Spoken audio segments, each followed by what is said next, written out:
No intro. We are live, and we are Heathen and amazing Nuhea and Chris. Nuhea. MONSTERFAM. Nuhea. Nuhea. Or go by Frank. Nuhea. I'm new here. Nuhea. like popcorn, yeah. Is my accent ruining your name? No. There's no official. It lends a bit of class to it. It's Nuhea and Chris and Heathen, and we are discussing Wishmaster. The one and only from '97. Yeah. So you both enjoy this movie, and I did. I liked it. I liked it more today than I ever did for some reason. you said it's been a while. I'm really old now, and I'm just like, fuck it. I like everything, but I don't know.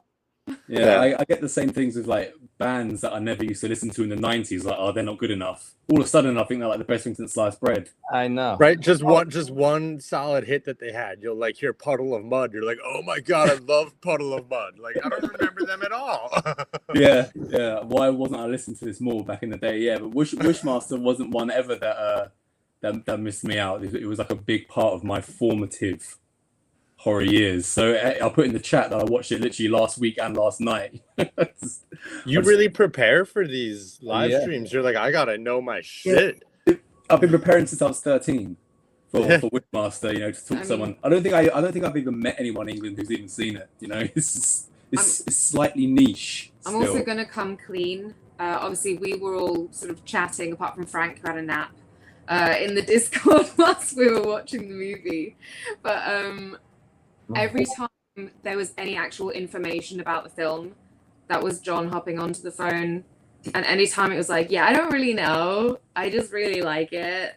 Anything that made sense was coming from my fingertips, and anything just was waffle. I've been able to, over the past few months, John, as you've chatted more, clearly you told us at one point, like you said something, and you're like, oh no, that's not Corinne, because it could have been sexualized in a way. I forget what it was. Yeah, I think I said. Don't get too hot about this. Yeah. It's just me, John. It was really hot, so I said I was naked. I was like, I'm naked. And I was like, don't get too excited. But don't like simplify us. There's a lot of people in there that would be more interested in you being naked than Corinne. Yeah. You know, I've got unknown fan bases that I just wouldn't have ever ticked onto. Yeah, I'm trying to get John to do a nice calendar for, heathen fundraising. Yeah. Oh wow, that's funny. That's what got me canceled off Twitter, is when I tried to make amongst other things, don't get me wrong. Not just your offensive body. But it's when I tried to make a horror film calendar, and I was like collecting pictures from people, and they're like, he's a misogynist, he's a sexist. I'm like, no, I'm just trying to make a calendar. He tried to make a calendar. Everybody was all happy about it, and then something stupid happened, right? He got accused of something that wasn't even true, some hater or whatever, right? So then everybody who was nice to him and gave them their pictures started messaging him saying, listen, can we have our pictures back? You can't use my picture. I'm like, I don't know what you're doing with those pictures. Yeah, it was ridiculous. You joke, but I'm like, I lived this. Oh no! Oh my god! This is Frank's lived experience. Yeah, we'll just him. I probably saw some viral message going around, be like, "This guy is a creep. Don't send him your photos." Exactly. I'm pretty sure that happened. I'm not even joking. The whole campaign. Somebody was dressed as Michael Myers and everything. Oh no! Yeah. Okay, well. I'll make sure it's fair. I get John in his skivvies and no, I was accepting photos from men too, though. That's the thing. All inclusive. Frank, you were gonna change the world, but the world wasn't ready for it. We're still here. We're still trying. Right. We're still trying. Oh god, what an intro. Yeah. Anyway. So Hazy, someone who hasn't joined us because he was worried he might be offensive. If you're watching this, you are clearly invited. Come on, be offensive. This is actually the first time we've ever been on with you, Chris. Really? No. Wait. Yeah, it's the first time. No, I maybe once. Maybe once? No, I don't think so. They got pretty good memories. Yeah, your memory's probably better than mine. So. Yeah. My memory of Wishmaster is better than most as well, because like when this came out, when I was like 13, I rented from old school video rental store, and I took it home, And let's say I put it on at 9 p.m. It was finished by 10:30. Then from the rest of the night, I slept in the living room where the VHS player was, and I just had it on loop from Friday night until like Sunday morning when I had to take the video back. So you're like, it's embedded in there. Yeah, it's like it happened with a few films all at the same time. So like, I rented this in '98. I rented Scream 2 in '98. Halloween H20 was in '98. The Faculty, and also The Exorcist got unbanned in 1998 in England because it was still banned by the British Board of Classification. So that came out. And so from like 97 to 99, I was just renting like crazy. So I've got Wishmaster in with all these, for me, people of my age, like classics like Scream, I Know What You Did Last Summer. The Faculty. So do I, because it came out exactly around the same time. Did it come out in theaters around you or just no, VHS? It came out in a few specialized cinemas. There's a place called the Trocadero in central London. But apart from that, it was only America. Okay. It was only America, yeah. So I literally heard about it the first time when I walked into the video store. And because I'd always go on a Friday after school to check out all the new releases. I just saw Wishmaster there. I saw Wes Craven Presents at the top. I knew Wes Craven was good because I'd already seen like Nightmare on Elm Street, for instance, Hills of Eyes. And then I just saw the artwork and I was just like, what the hell is this? Took it home. I got my mum and my dad to come back down to the video shop with me because I obviously got to rent it for me because I wasn't of age. And yeah, from there, I had it on VHS, then I had it on DVD. Currently, I've got it on Blu-ray. I watch it all the time. I've got it so lumped in with my love of horror, with Scream and all that. It's like almost that important to me. I couldn't agree more. I'm sorry, go on. I'm really curious because obviously John just mentioned that was one of the movies he watched on repeat. Was there a movie that you guys can remember literally just putting in? When I got Scream on VHS, I watched it 3 times in one day. Same here. I just rewound it and watched it again, rewound it and watched it again, rewound it and watched it again, all in one afternoon. It was probably still light out. Craig, yeah, you mentioned doing it with Scream. Yeah. A couple of nights ago. For the past 10, 11 months or so, I've been learning Italian. We've both been learning Italian. Sweet. So I thought it's been 10, 11 months. My app says that I'm at this certain level. I thought, what is the movie where I know the dialogue off by heart the most, apart from RoboCop? So I went Scream. I'm going to put Scream in, but I'm going to watch it in Italian. There you go. I'm going to put it with the subtitles. And I thought, well, I'm going to learn a bit here. But the thing is, what they're saying on screen is like Italian slang, let's say. And what is in the subtitles? So like what would gut you like a fish be? You know, like gut you like a fish is such an American thing. Yeah, and so I was trying to read the subtitles, but they're saying completely different things in the overdub, so it didn't help me learn whatsoever. Secondly, I found out I know no Italian after 10 months of watching that. And thirdly, there are certain points in the movie where they'll say certain lines, and it's fucking hilarious. It's just one niche bit. It's a bit where Billy's just come through Nev Campbell's window and on the door. So Billy hides behind the bed, and when the dad leaves, Billy grabs like a cuddly toy. He goes, "Oh, close call." Yeah. It was hilarious. It completely changed the film. So now I finished watching it in Italian. I was like, I want to watch that again. So I just watched it with the commentary on after that. Just twice in a row. Scream. Yeah, I'm still doing it. And I'm really annoyed Still now. doing it. Wanting to watch stuff in Italian, and you've done that without me whilst I've been off working. Don't worry, if it helps, it didn't help me one little bit.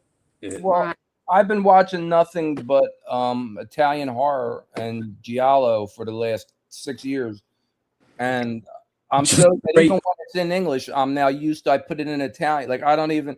So like everybody's coming down. I'm so used to watching in Italian that even when it's in English, I'd rather.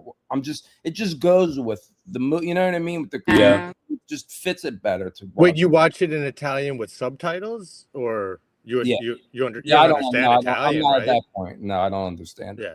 Well, if you keep going another 6 years, you'll be. Yeah, eventually. But I don't think so. Chris and I are actually Italian Americans, so if we were to embrace our heritage and talk to our grandmas, we would know Italian better. Yeah. Maybe go to the country, to see. I mean, we're not close enough. We're gonna stay in America. Yeah. If I would have paid attention to my family, I would have learned how to talk Italian, put a house together myself, everything. Make a nice Make sauce. pasta, whatever. I don't know. Yeah, I could cook. I could be a chef, anything. Instead, I was like, "Nah, I'm all right. I'm just gonna watch a movie instead." I just watch some more horror movies. Right. I'll watch more giallos. I'll Yeah. be right. That's his connection to his heritage is watching Italian horror movies. Well, there's somebody with my last Mine name is pizza. in one of these giallos directed one of them. I saw my last name. It's directed by can't remember the woman's name. Something Tatey. I said, "What?" I said, she tried to get in touch with her. Yeah, see for cousins. Right. There might be a reason why I like all these movies. It could be literally in my blood. Maybe you were brainwashed as a child. Yeah. That could be possible too. You know, talking of not knowing why you like movies, as I mentioned, being 13 and getting Wishmaster, I wasn't aware at the time. I wasn't such a nerd about horror as what I am with all the info. So before you even get to the people on camera, behind the scenes, you know, you've got, and I wasn't aware of this at 13 because I didn't have the information. Robert Kurtzman, who's obviously KNB Effects, he's the K in KNB, he directs it.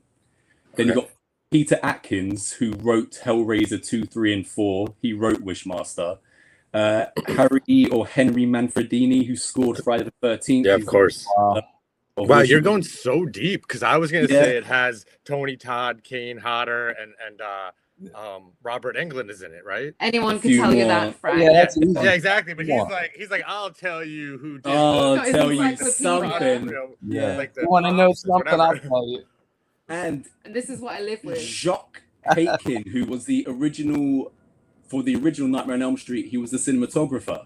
So you've got all of this behind it before anyone is even seen. And I mentioned to Chris in the chat that that's deep. At the beginning, when you have the voiceover, that voiceover is given by Angus Scrimm, who plays the tall man in Phantasm. Shut the fuck up. There They were really putting together like that. Yeah. So Did they say why? Like, I'm sorry, Chris. No, go ahead, Frank. I was gonna say you put this together with Scream, and I know what you did last summer, but you kind of like downplay that it shouldn't be there. I think you appropriately put it there, but that most people, it just somehow on most people's radars, it didn't become that much of a classic. It's like The Burning or something from the 80s, where like real hardcore horror fans know that there's some 80s slashers that are like up there with Friday the 13th and Halloween that no one's seen. This is that version in the 90s. Just even you naming all those names, it speaks to how much effort was put into it. Yeah, you can tell it's made with love, and it's a true example of a genre film.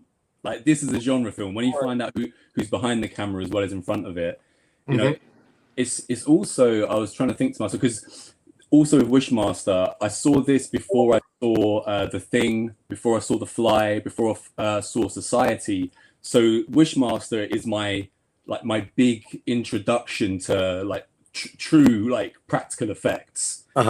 This is it, having seen Nightmare on Elm Street and Friday the 13th beforehand. Obviously, they have practical effects in it, but Wishmaster is a showcase of it, isn't it? I mean, you've got monsters left, right, and center. I mean, the way the thing opens, it's like 100 per hour, and there's more in that little 3-minute sequence than there are in most films. And to think at the time this got released in the cinema, made 3 times its money back, and I was thinking, yes, I'm living in this golden age, it's going to be like this forever. I don't think there's been a practical effects movie in the cinema, which is a genre film, since it like began. It ended as quickly as it began for me. Right. That's how most things are that you enjoy. You know, it seems that way. But I'll tell you, it's I like it better. It's not like the movies of that time either. Like, absolutely.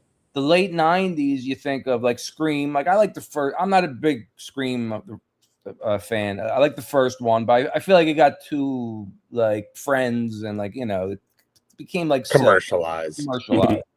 And a lot of like I Know What You Did Last Summer, and a few movies became that kind of tone where there was 3 people. Like I was a hardcore horror like from the late 70s. Like, it had to be like if there was more than one survivor, I was like, no, it can't be. This can't be. Where's the blood and titties? Survive, and then this one guy, how they broke like every like. Now all of a sudden there's like 5 people survive, and it's a funny thing. LL Cool J's laughing, surviving every movie. It was a strange time for horror. So this movie though is so old school. Like, it's such a straight up, like, it's fun, but it's not like this fun thing with your friends or having fun, laughing. It is still gory. It is still like. So here's the thing. It came out right after Scream. Like I feel like direct. Like well, you said 98 was when you saw it in VHS, but I think it was 97 in theaters. Film. And so like things like Event Horizon, Wishmaster, even I Know What You Did Last Summer, when they came out in 97, they were already filmed by the time Scream came out. Yeah. So they were just riding the initial burst of that wave. They weren't urban legend. They weren't like Valentine. You know what I mean? Like those 1999, 2000 slashers that were like clear copies of Scream. They were coming out, and then they were putting like, then later on they put on their posters, they would like Event Horizon said, you can't hear a scream in space. They would have never said that had it not been for Scream, but Scream didn't inspire the movie. And that's the same thing with Wishmaster. Scream did not inspire it. It just happened to like ride that initial wave, and it was still like its own thing as opposed to being a copycat. Yeah, absolutely. Yeah. And there was other things in like 98 as well, like Bride of Chucky. I had this run till I was trying to think, because when I thought to myself, there hasn't been a movie like Wishmaster probably since. I don't think there's been a better effects movie since Wishmaster. I had like I gauged a bit of opinion online. I saw people mentioning like The Void or whatever, which is a decent. I was about to say The Void. Yeah. Holy shit! But it's I wouldn't put it on the level of Wishmaster though in terms of its practical effects. I think about that on terms of like it's such like a Hellraiser type movie. We don't got to talk about The Void too much, but we should do an episode because I could. Yeah, good film. Yeah. Also in '98, I was like thinking John Carpenter's Vampires.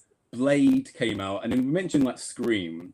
So Scream obviously like changed the way horror went, but I feel like because of the quote unquote smart, more sophisticated writing, you then got films like Fight Club and The Matrix, American Beauty, all this stuff.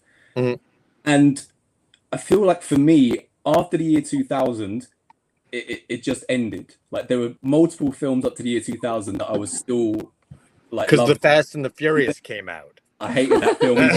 And now we're like, let's do 12 of these. Well, But from 2001, from like today, there's only a handful of films in between that time that I truly like.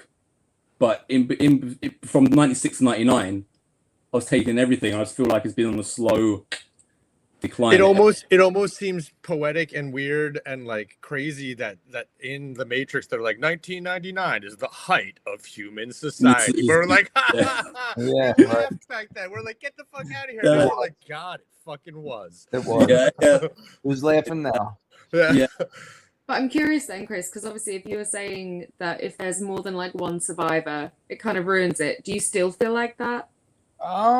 No, that was just because at the time it was it's what you were used to. And I don't know, it was just the timing of things, because it just felt like, a whole bunch of things were coming together at once. Like I mentioned Friends because I can't stand that show either. And it felt like it was that kind of environment now, like crossing over into horror where it's well, if you remember, they would call it the CW era. Like forget about Friends, but like it would be like the CW cast of horror movies. Right, exactly. That could be why, right. They were on TV too. Like it was a lot of CW actors, and that could be the reason. I don't know. It was just a weird thing. And why I mentioned LL Cool J.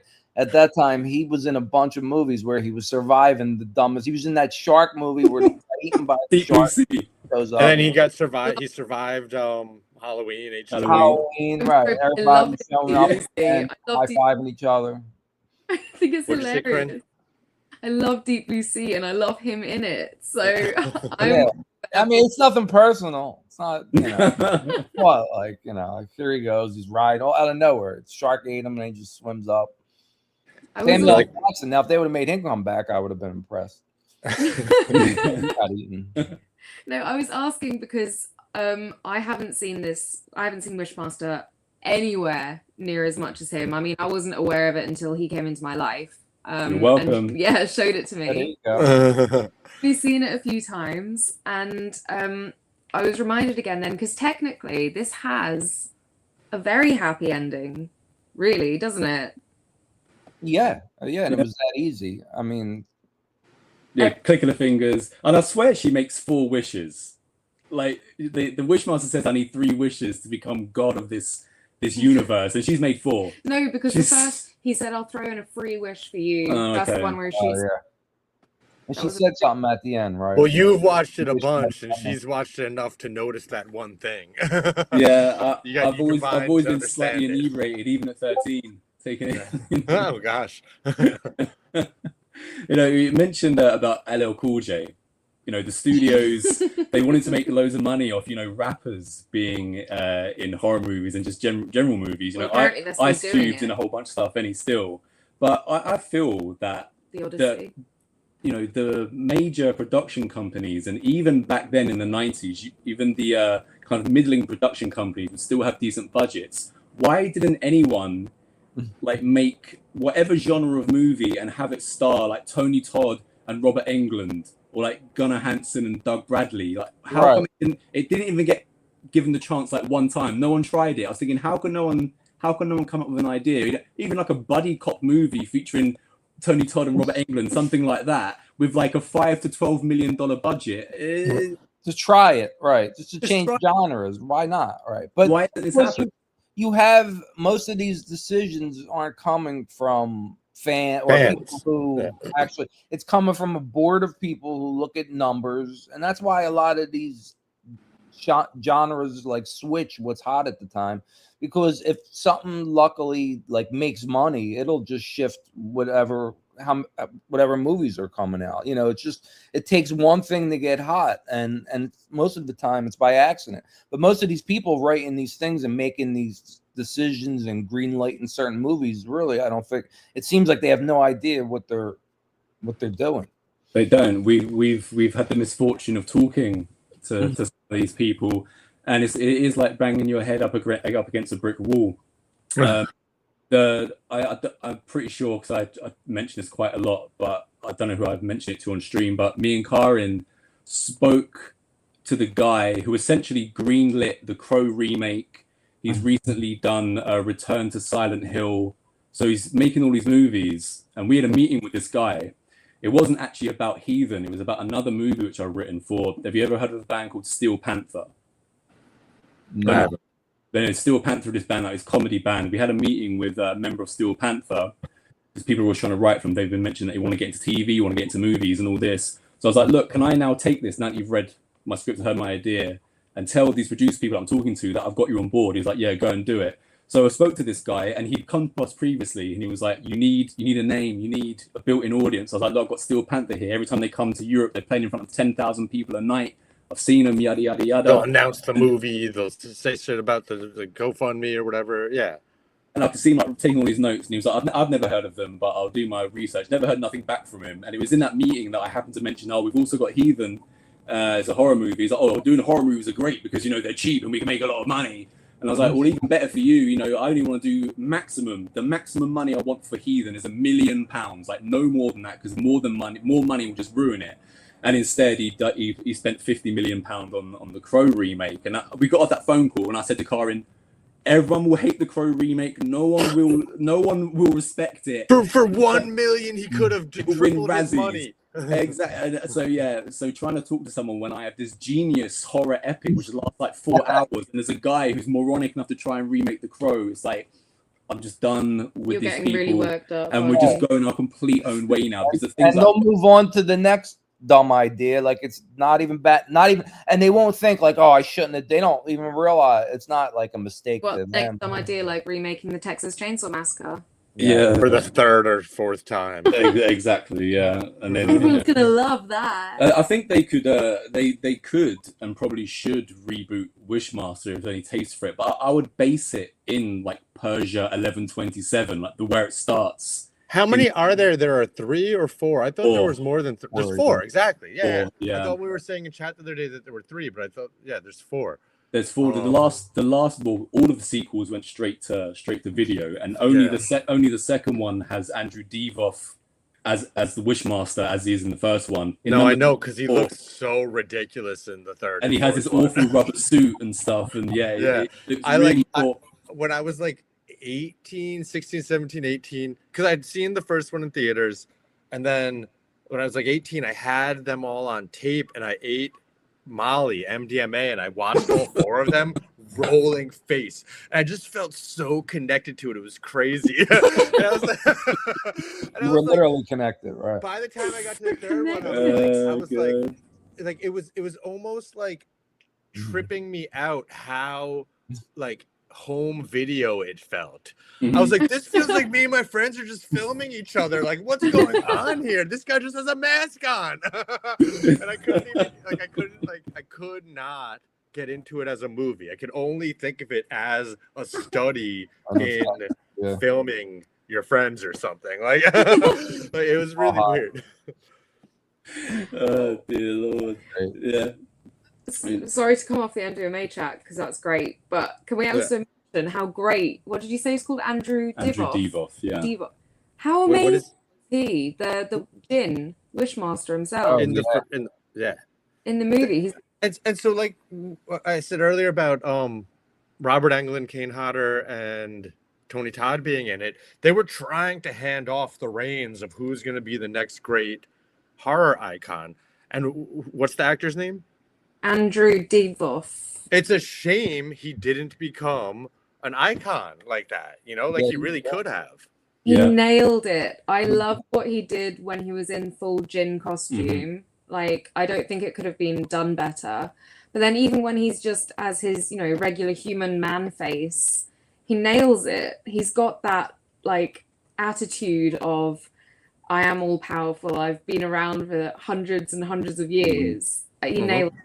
Yeah, I love it. That's why the series falls apart after number 2, because without that guy, you just can't live up to it, really. Like, it's been like, for me, Andrew Divoff is Wishmaster as much as Robert Englund is Freddy, even though he's only done 2 movies, because he owned the role.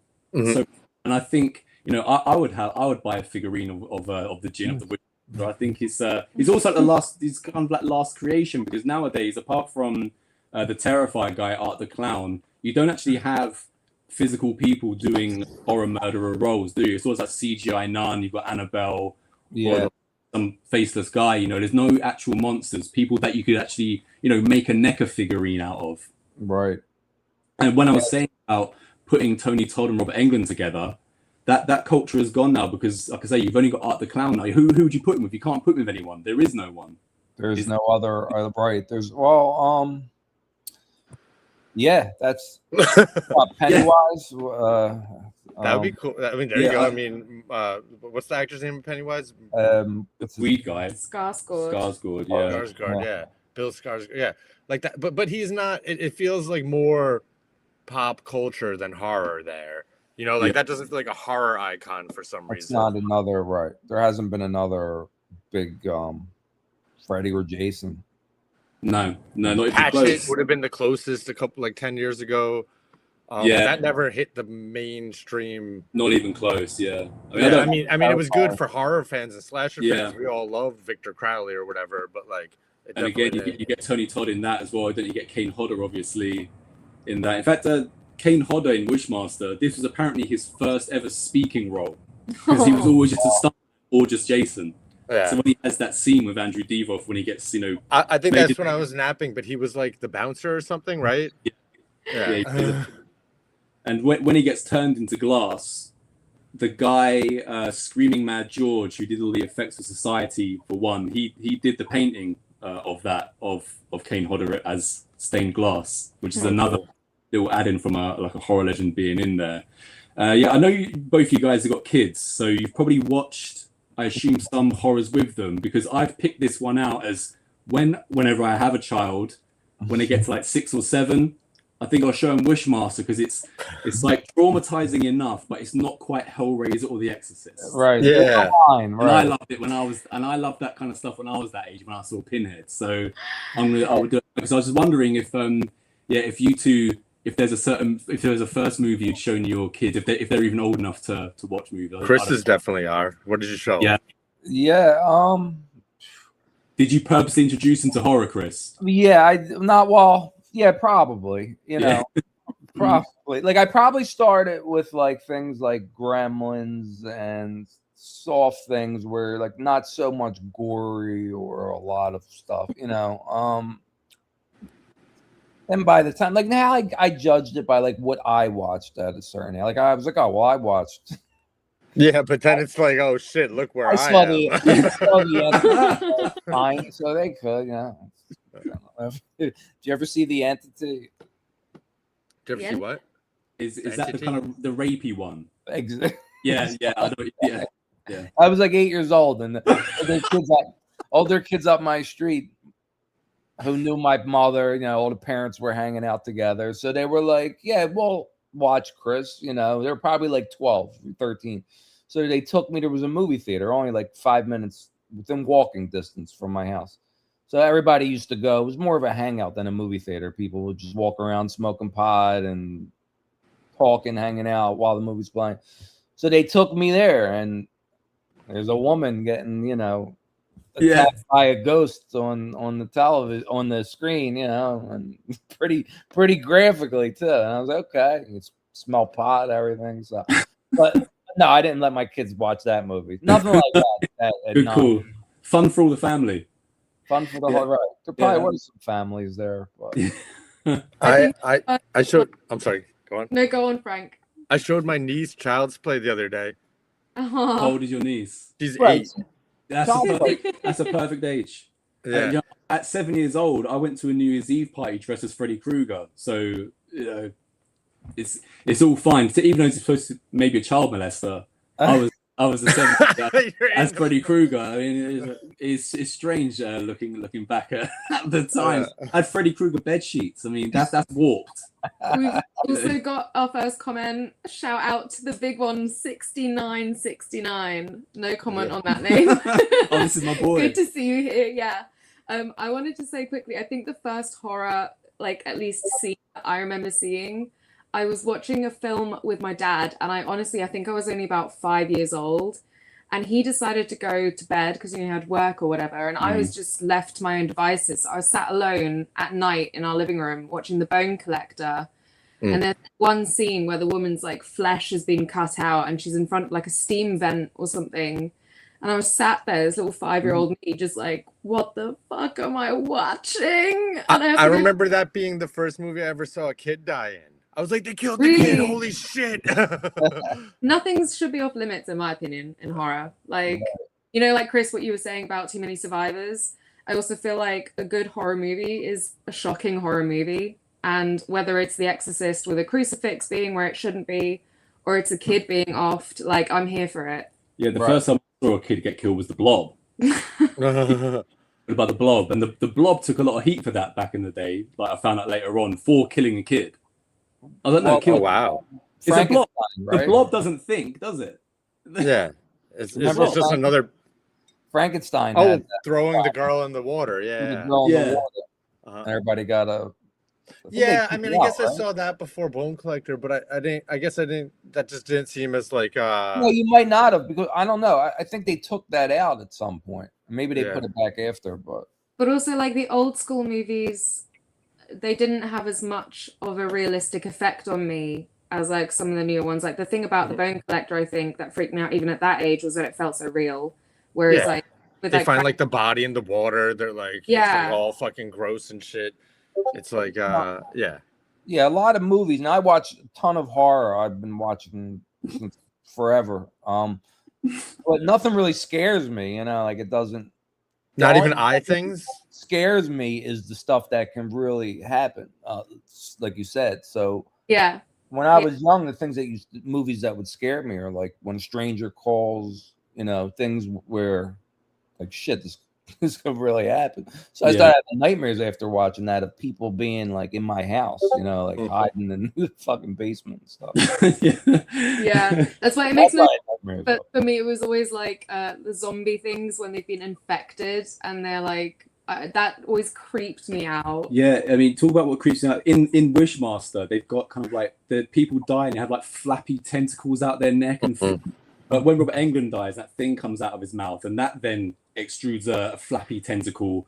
Flappy tentacles just freak me out. I don't know what it is. It's just something just perverse about it. We watched a movie called Body Melt recently. I think it's an Australian film. There's a pregnant woman in it, and she gets infected with the body melt disease. And all of a sudden, like, her belly bursts open, and all these like the tendrils come out flapping.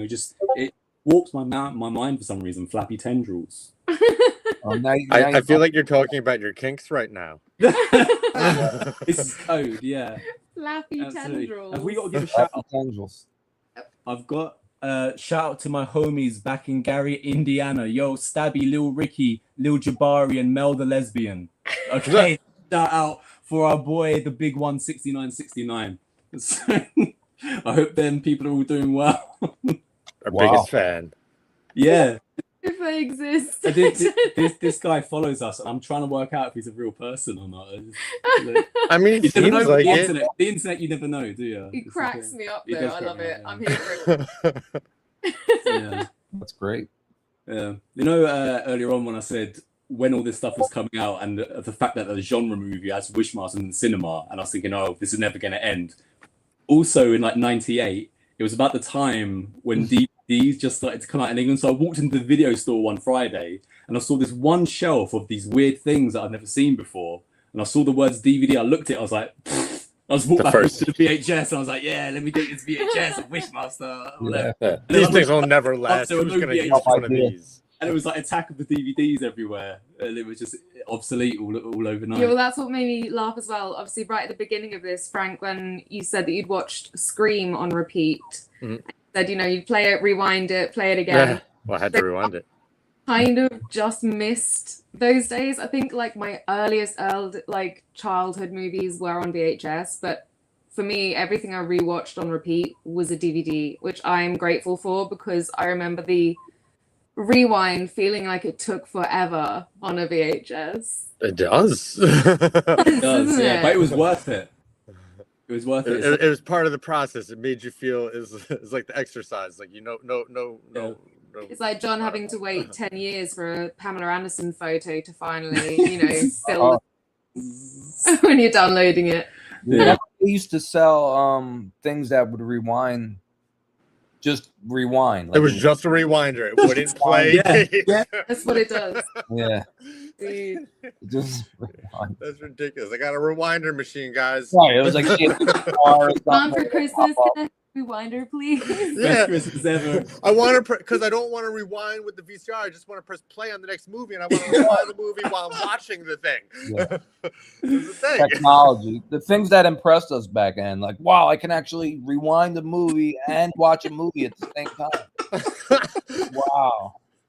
No waiting around. I'm going to start Wishmaster 2 immediately. Exactly.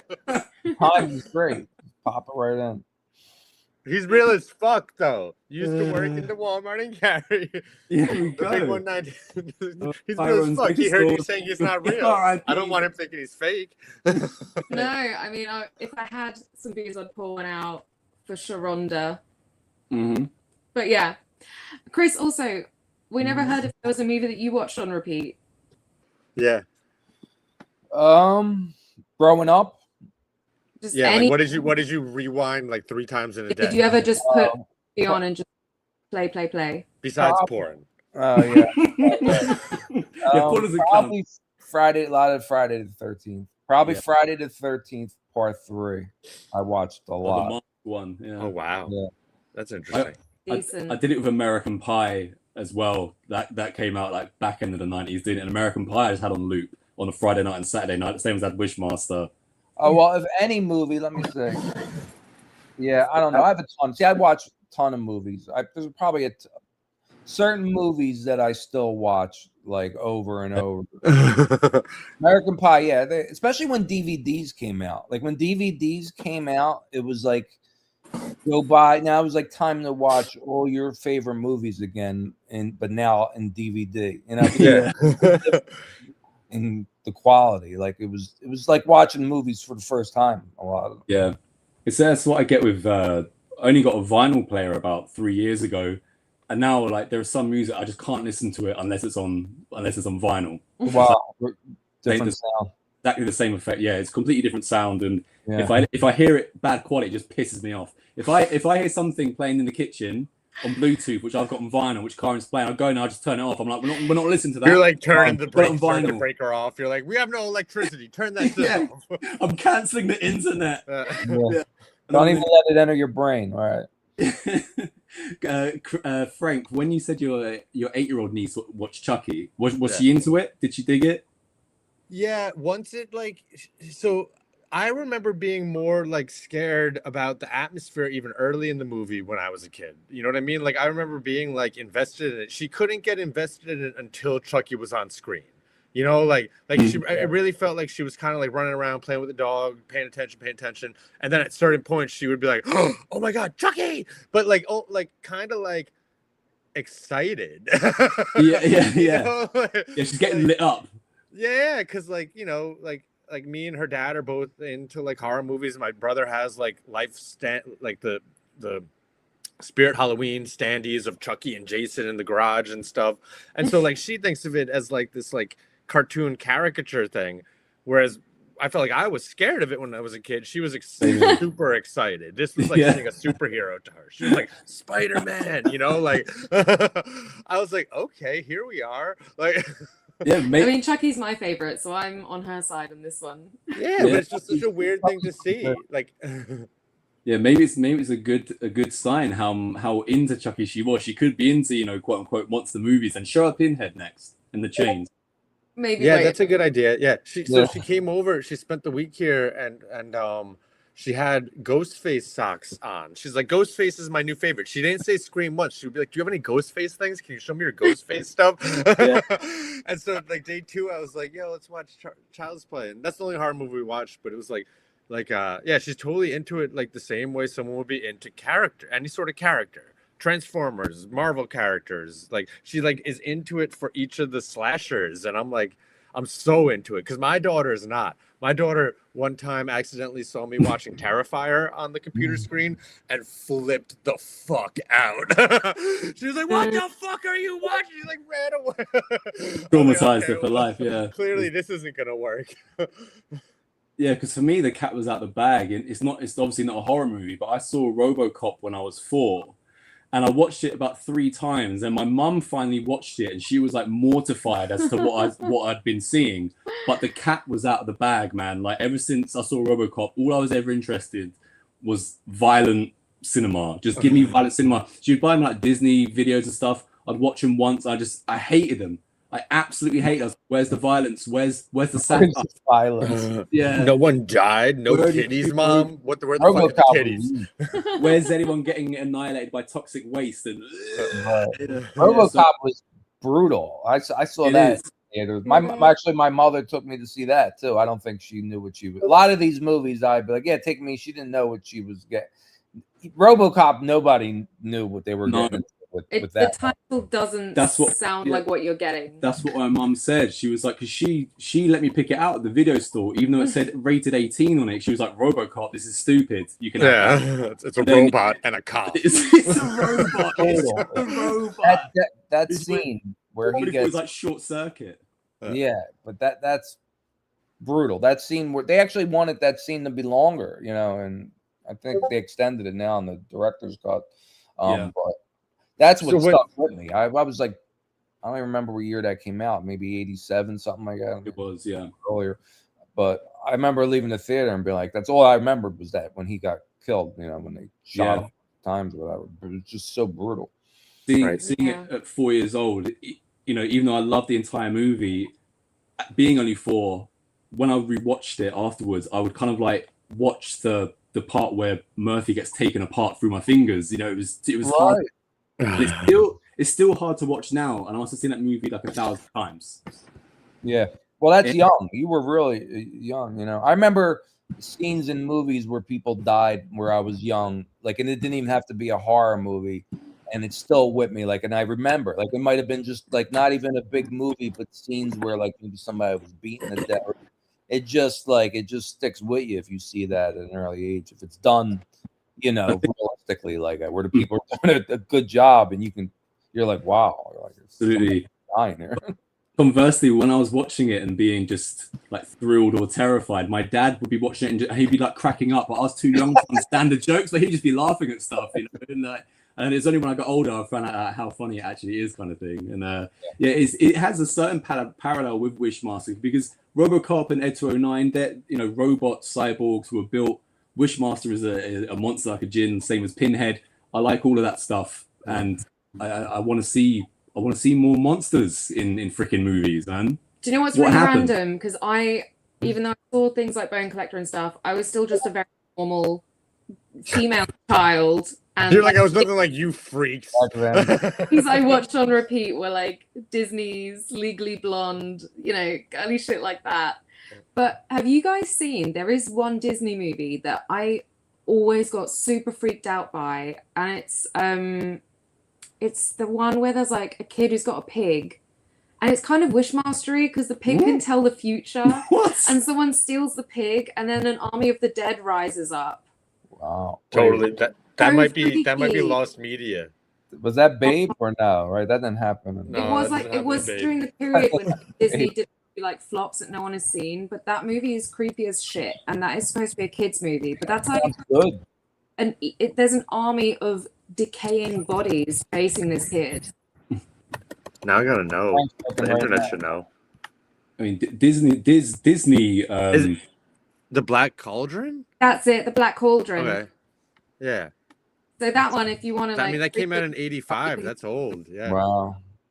I watched that as a kid, and that freaked the shit out of me. Yeah. So the first movie that scared my daughter was the dinosaur one with the Land Before Time. And Before Time. Because the first Land Before Time by Steven Spielberg and Don Bluth and I believe George Lucas has something to do with it. It's fucking terrifying at the beginning. There's a Tyrannosaurus Rex trying to like kill a smaller dinosaur, and like she would run around the table screaming, scared, but you could tell she was excited about being scared or whatever. And then the rest of them are like silly Disney movies, but that first one is actually really dark. Yeah. In fact, I remember as a child. Disney is pretty dark. Yeah. Sorry, Yeah. Harry. I was more affected and just like Pinocchio, like when they all start turning into donkeys and stuff, that freaked me out more as a kid than I don't know. Dumbo scared the shit out of me when he was hallucinating pink elephants or whatever the fuck. I was like, I can't watch Dumbo's like sitting there in this weird world flying around. I'm like, this is Yeah. scary. I can't watch cartoon animals in peril. Like I refuse to watch anything. I won't watch The Lion King, Finding Nemo, just any animal in danger. I hate it. We just like watching people get killed. Yeah. I can't stop picturing Pinocchio now with the donkey head or whatever. Yes, so creepy. And even that there's a like short bit from, I think it's in Fantasia, where like Mickey Mouse is doing magic and the broomstick is splitting into lots of little broomsticks and the water is rising, and they're like, that was creepy too. It was creepy, right? Disney does it in a sneaky way.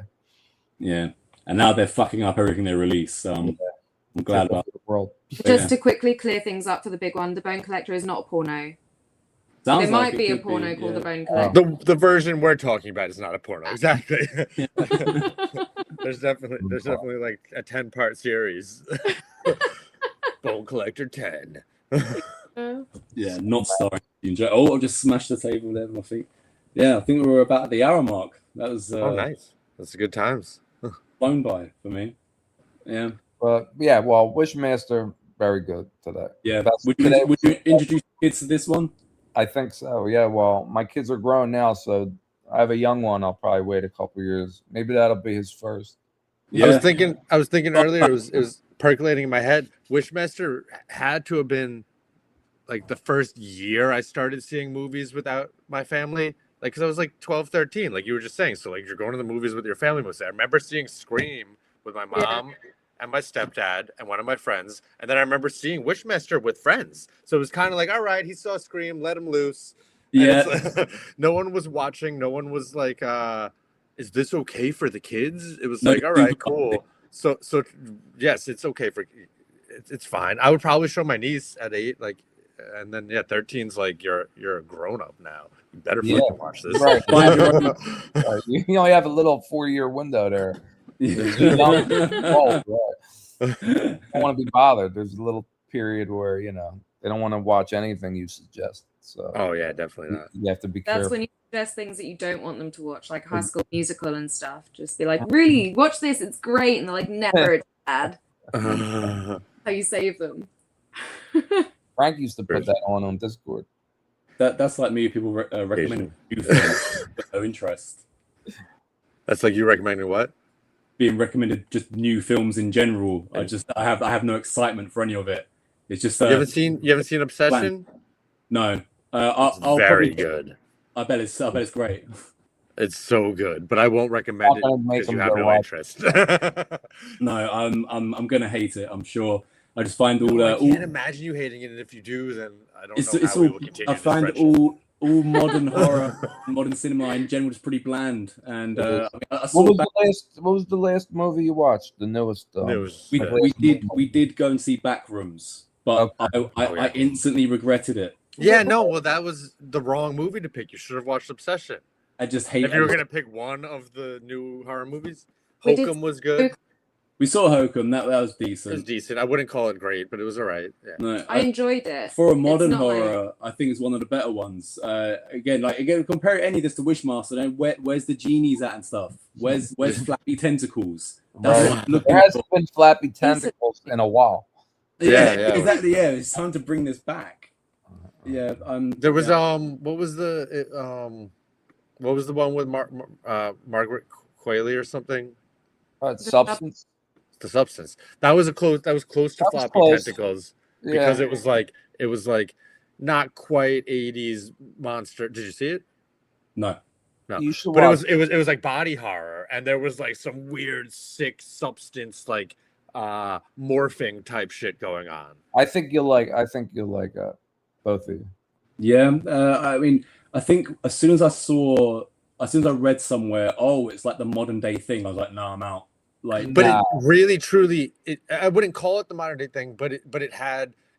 There are no other movies in the modern day that can even be slightly compared to the thing. yeah, I It's saw such an that, off comparison, but because there's nothing else, you could kind of say that.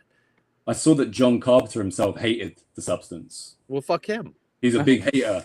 He also hated all the other Halloween movies. He says, I don't even care. I just get a check in the mail. So fuck him. That'll be fine. And also with The Substance, it was like, oh, it's a female director. I was like, I don't care who's directing it. Like, you can't sell me a movie by your gender or your sex or whatever. You just make a good movie. Sure. And it was actually a good movie. It's always like, oh, a woman's made it. You've got to see it from a woman's point of view. It's just like, I've seen loads of movies made by women which are great. American Psycho. And there was no one made a big deal about Mary Herron making American Psycho. It was just left alone to stand by itself. Mm-hmm. Well, as soon as they start doing that, that's where and then it's a shame because people get turned off just from the rhetoric, and you miss out on a good movie, and yeah, that's why I think do that. Why even say things? I like the Odyssey. We could sit here and be like, oh my god, this and that thing in the internet, and they said this. It was all right movie. Yeah, I don't know any of the real discussion about it, but you just couldn't pay me to watch any of those actors and put them together. You just there's no way I'm going to see that film. I saw them twice this month. Jeez. I am Spider-Man and the Odyssey. out him at some point. But I feel like with all of these ones, it's the same reason I'm waiting to watch the Odyssey. I need some distance from the hype and or the hate, the hype or the hate. Yeah, so like with The Substance, I was interested, and then people started talking about it and pissed me off. And so I was, if I watch it now, I'm gonna go in with an attitude of, oh, I hate this. So I need to give it time to be at the neutral point where it's like, okay, no one's talking anymore. It's kind of like I can breathe. left it, and now I'm just gonna watch it and make my mind up. But I know who I am, and I know that I need that little like period of just don't talk about it for a minute. I know. Yeah. I know. Yeah, you I gotta know. either see it before the talk or after. Yeah, if you see it right away, that's fine. Yeah. No, the worst thing that can happen is like you'll want to see something and somebody will come in and talk about how great it was and how much they like it, and you're like, forget it now. I don't. Yeah. It sounds crazy. It Ruined makes sense, but it's like a forget it. There goes that. I don't want. I hate it. Make me hate the movie. I don't even see it yet, but I don't know. I don't know why that happens. So many people are telling me all the time, like, Corin, let's go watch Obsession, let's go watch it. And it's like every time they say fuck you. No. I think you should never watch it then. Yeah, okay. Don't ever watch it. You've also got right. Let me pick my tickets. Yeah, you've got to dedicate time these days. All these movies are always running over 2 hours as well these days. Like they can't wrap anything up in like an hour and 40. They just really drag. Dude, I had to pee so bad during the Odyssey, and every once in a while I'd be like, "This seems like the scene to do it," and I just never went. I was like 3 hours. I was like, "Oh shit, this is crazy." How long is the Odyssey, Frank? It's like Is it 3 over- hours. is It's that like long? a little short of 3 hours because of something to do with IMAX. They're like, Yeah. we don't even have fucking. You can't even make an IMAX movie that long or some shit. You could get through all 4 Wishmasters during one Odyssey, pretty much. You know? True, Yeah, we can watch watch them the whole all, story. and that'd be amazing if they put them in IMAX. Like the biggest screen ever. You have the giant Wishmaster Jin just towering over you. Wishmaster. And that lady's hairstyle in IMAX, Chris. Right. Also, funnily You enough, can only see it in IMAX. It's so Yeah. high up. I was thinking when you guys were all talking about all the names attached to Wishmaster, I was thinking essentially like the Odyssey, but for horror, because it's all these big names. No, in Odyssey, the but- Wishmaster was like my Avengers Assemble. Was that Oh, before well- Avengers Assemble? You know, you got Candyman, Freddy, Jason. Yeah, or like what is the actual one? The Expendables or something. Like it was a Expendables. very early version of the Yeah. Expendables. They Yeah. just didn't like use them all for a long time. And that Was there a reason was there any special reason they did that? They all came together for this. It was supposed to be like, I mean, I remember the talk when I was a kid being like, this is supposed to be handing the baton over to the new horror icon. They literally were like poising the Jinn to be the replacement for everyone. And by And then him killing horror. each one of these actors as like, you know, a Oh. bouncer or whoever, it was Yeah. like their way of saying like, he murdered Freddy, he murdered Candyman, he murdered Jason, you know, and now he's the guy. they then should he have had it went as a straight to tagline. Right. Yeah, Yeah. that should have been the tagline. And then what probably happened was then the Scream like that style of horror made the money, and that's the way things went. Yeah, Yeah. it's kind of a miracle that Wishmaster stayed away from the whole Scream thing, considering that Wes Craven was exec producer Exactly. Yeah. on Wishmaster. You know, you would have gone, because they started to use his name on certain movies around then, just Wes Craven presents, and Wishmaster Yeah. was the first ones. The other ones were like really, if I remember, like, there's a movie called Mind Ripper. I don't know if anyone, with Lance Henriksen. Yeah, I've seen the cover at least. It's also come out released as Hills of Eyes Part 3. Oh, Yeah. It's So nothing like that. Mind Ripper or Hills Have Eyes 3. Would it? yeah. But the thing is that when they decided to release it on DVD as Hills of Eyes 3 instead of Mind Ripper, it's supposed to be the third one in the Wes Craven movies, but they put the font for the remakes on the DVD, so everyone got confused and thought it was the third one of the remakes. Somebody probably bright idea. They probably did that on purpose. Probably somebody's idea. Oh, this would be a great idea. Yeah, it's gonna be so cool. Find all of them together. Everybody will love it.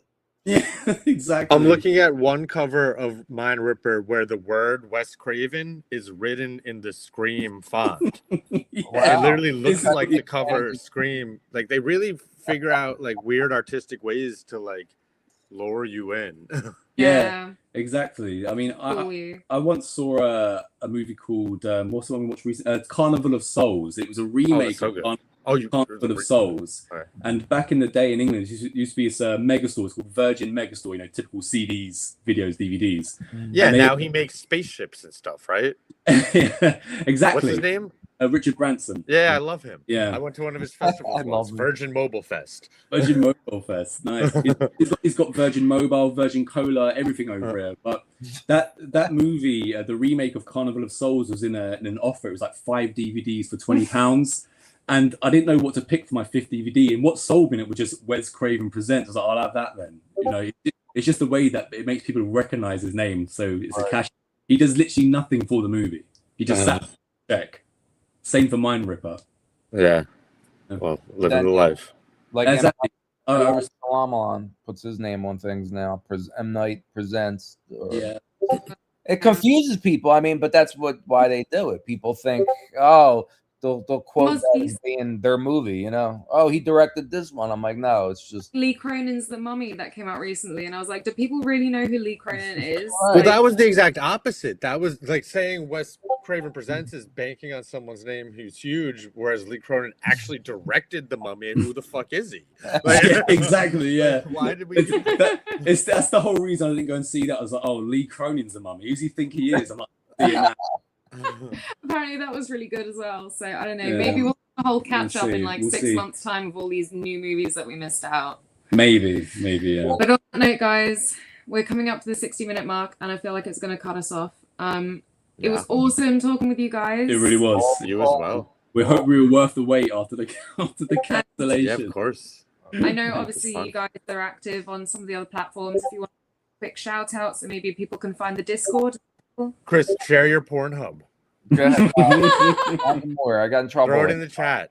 No, okay, your wife doesn't like that anymore. Frank, you just wanted to get kicked off all the sites like you were. Yeah, Watch. Yeah, I was like, I don't got no socials. Experience. It was lonely. I don't know. Throw it in the Exposing show men. notes.